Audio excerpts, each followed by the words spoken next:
अहिले हामी sky walk tower रहेको ठाउँमा आइपुगेका छौँ हैन। यो कमलादीमा रहेको छ स्काई वक टावर र यो स्काई वक टावरको यतापट्टि पार्किङ रहेको छ। यो पार्किङमा पनि पेड पार्किङ रहेछ हैन। यतापट्टि स्काई वक टावर यति अग्लो रहेको छ हैन। अब हामी यसमा चढ्न जाँदैछौँ। कस्तो छ सबै हामी हेर्नेछौँ आज। यहाँबाट चाहिँ अगाडि रहेछ हैन। अगाडि काउन्टरहरू रहेको छ भने यतापट्टि गार्डनहरू पनि रहेको रहेछ हैन। यस्तो छ गार्डनहरू। यतापट्टि रेस्टुरेन्टहरू रहेको छ यो स्काई वक टावरमा। यहाँ चाहिँ ढुङ्गाहरू लगाएको रहेछ हैन। यस्तो छ। यतापट्टि पनि राम्रो डेकोरेसन गरेको छ यतापट्टिको साइडमा। यहाँ तलपट्टि चाहिँ पानीहरूको फोहरा खस्ने ठाउँ बनाएको रहेछ। यतापट्टि हामी गार्डन देख्न सक्छौँ। यस्तो रहेको छ यो स्काई वक टावरको। यहाँनिर चाहिँ घुम्न मिल्दो रहेछ। यतापट्टि चाहिँ बस्ने ठाउँहरू पनि रहेको छ। दुबोहरू लगाएको रहेछ। यतापट्टि हाम्रो लोकल ढुङ्गाहरू राम्रो डेकोरेसन गरेको छ यहाँनिर। यो हिँड्ने ठाउँमा चाहिँ ठुलो ठुलो छपनीहरू पनि छापिएको छ। अब हामी यतापट्टि टिकट काउन्टरमा टिकट लिन्छौँ। कति हो बहिनी टिकटलाई? एकजनाको 1000 हो, तर 11 बजेसम्म चाहिँ 25% डिस्काउन्ट हुन्छ। विदेशीको भिन्दै छ, हजुरले यहाँ हेर्न सक्नुहुन्छ। ओ यहाँ यता यता यता ए यहाँ रहेछ। अहिले बिहानको समयमा चाहिँ छुट रहेछ 25% र हामीले चाहिँ 750 रुपियाँ तिर्यौँ हैन स्काई वक टावरमा चढ्नको लागि। दुईजनाको 1500 लाग्यो। यहाँबाट चाहिँ प्रवेशद्वार रहेछ यो रहेछ।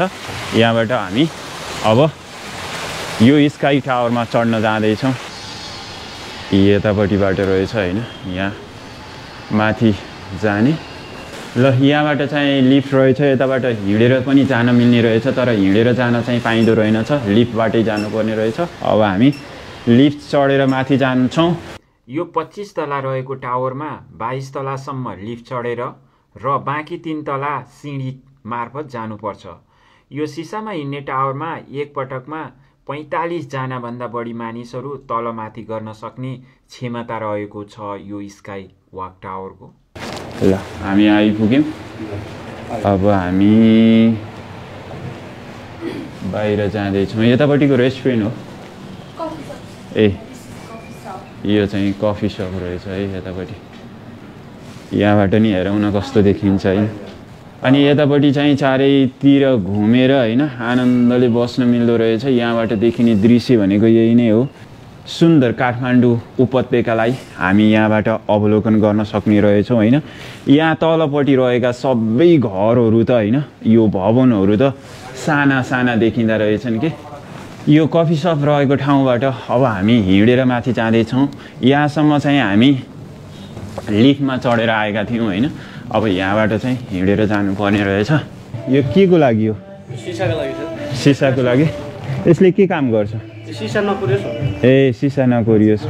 जुत्ता लगाएर यो माथि सिसाहरू नकोरियोस् भनेर जुत्ता लगाउनु पर्ने रहेछ। जुत्ता लगाएर हामी चाहिँ 256 फिट अग्लो यो स्काई टावरमा वाक गर्नको लागि आइपुगेका छौँ हैन।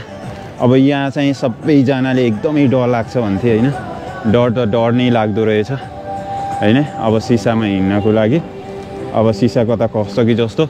अनि यहाँ तल चाहिँ सबै सानो लाग्दो रहेछ के। हेर्नु न यस्तो आमामा। यो स्काई वक टावरमा चाहिँ यो सिसाबाट तल हेऱ्यो भने एकदमै डर लाग्छ हैन। तलतिर नहेरिकन हिँड्यो भने चाहिँ एकदमै सजिलैसँग हिँड्न सकिँदो रहेछ। अब यहाँबाट त एकदमै तल हेर्नु न घरहरू कस्तो देखिन्छ। हामी आएको त्यो पार्किङ भयो हैन, आएको ठाउँहरू देखिएको छ। एकदमै तल देखिँदो रहेछ। अनि डर लाग्नेहरू चाहिँ यहाँबाट जान पनि सक्छ कि। यतापट्टि यसरी जाँदाखेरि त यहाँनिर त एकदमै सजिलै देखिन्छ। ल हेर्नु यस्तो देखिएको छ। आज चाहिँ काठमाडौँ उपत्यकामा चाहिँ त्यति राम्रो मौसम रहेको छैन हैन। त्यसैले पनि स्पष्ट दृश्यहरू हामीले अवलोकन गर्न सकेनौँ। नत्र मौसम सफा हुने हो भने एकदमै सुन्दर देखिन्छ यहाँबाट। यो स्काई टावरको माथि रहेको यो रेस्टुरेन्ट हो। अब यहाँबाट चाहिँ के देखिन्छ त?